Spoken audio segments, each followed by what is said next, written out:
Hai, bună dimineața! O nouă zi la Conașul Iacob. Începem munca cu ajutorul meu, care mă însoțește peste tot, nu se dezlipește din picioarele mele. Ce, tăticule, ce? Ce frumoasele, tăticu, ce? Așa. Am dat fân la cai. Poneu Fernando. Fernando! Ce faci frumosul, tata? Cristina,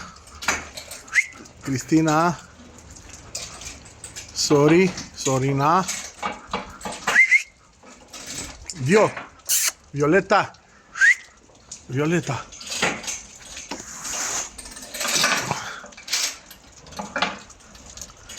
așa,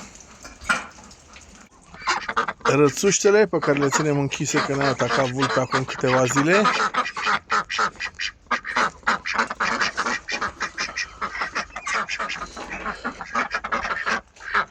Ajutorul meu care intră în grajdi. Hai, tăticule, să vedem ce face purcelul. Hai. Așa.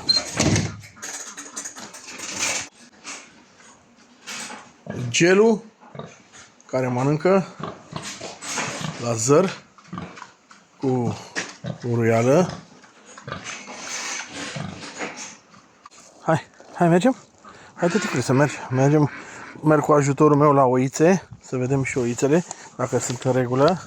Hai, mergem, tăticule? Așa. Hai că nu mai intrăm la ele. Le filmăm de aici, de afară.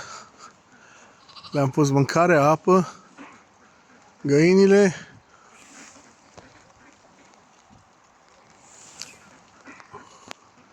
Sau mai mult sus unele oi, văd? Nu servesc ploaia. Alecu e pometereze. Dor părașele. Hai, tăticule, că le-am verificat, gata. Hai, v-am pupat. O zi frumoasă de la Conașul Iacob.